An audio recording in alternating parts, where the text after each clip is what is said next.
When one makes a film, there's always the question of will the film be remembered. Unfortunately, when society decides what movies are to be remembered, they usually are not judged on quality or message, but more often randomly selected from the time's biggest, most advertised and widely circulated films.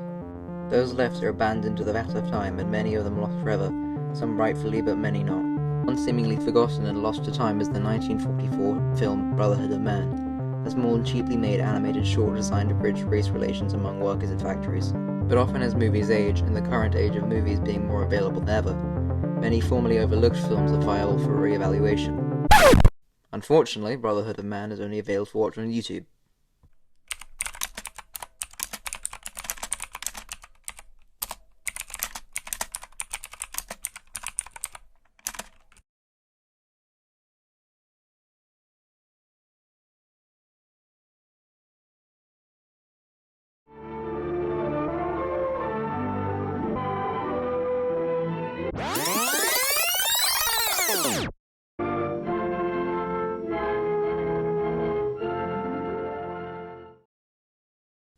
Whilst reasonably explicit with its message, to understand the short's legacy, you have to understand the story of the studio who created it, a mid-century animation studio called the UPA.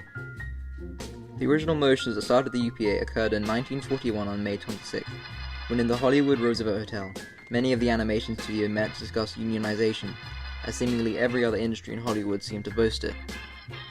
There, the screen cartoon skill was created and frankly taken on by every major studio, except ironically the studio that most called for the movie.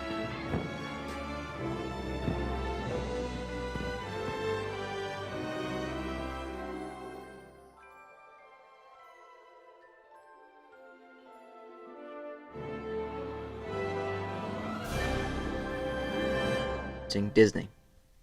Due to this, all Disney animators went on strike, and among them a layout artist called John Hubley, who had become bored with the type of animation Disney and most other studios turned out, particularly how they seemed more interested in imitating life than exploring animation, whilst also not daring to stride away from children's entertainment.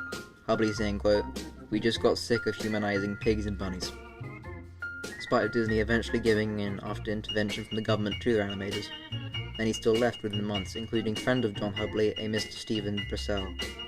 Busteau had jumped around Disney but desperately wanted to make his own studio, which was something made possible during World War II, as much more of the creative control was handed to animators in order to make shorts to support the war effort. His first studio was a flop after it closed only a few months due to not being able to find clients, but his next, the Industrial Film and Postal Service, managed to stay afloat after finding funding from the UAW, United Automobile Workers, who made their first short, the political pro-FDR short, Hellbent for Election. But their first triumphant leap came in their second film, the Joel Hubley designed short Brotherhood of Man. The film was a cheerful, ad-like informational made to better race relations in the UAW's factories. It was made after World War II, which was the first major example of desegregation in the United States, as during the war, the army was forced to desegregate, and through that, when the veterans went home, and the army had to support their former troops, and many have stopped starting having more outwardly mixed group of employees.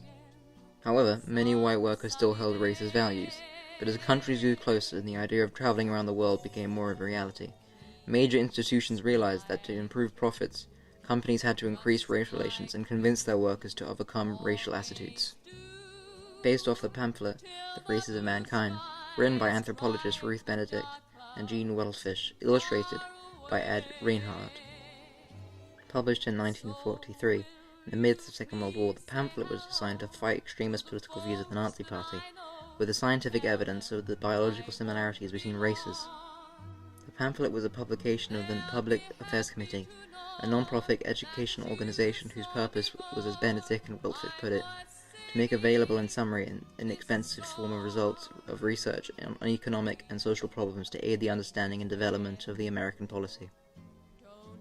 Yet the scientific ideas of racial equality were not believed by everyone, and the US Army ordered 55,000 copies.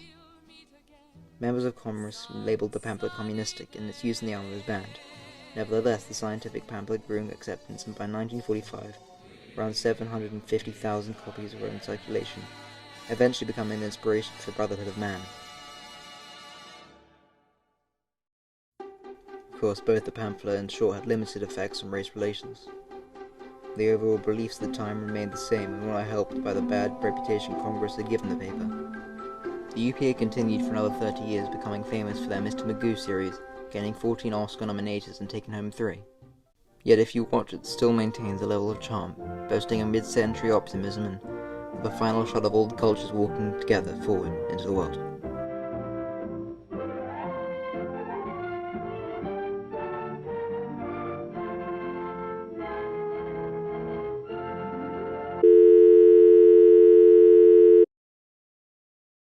Hi, this is Luke. If you liked that video, please like and subscribe, and click the bell icon for notifications about new videos.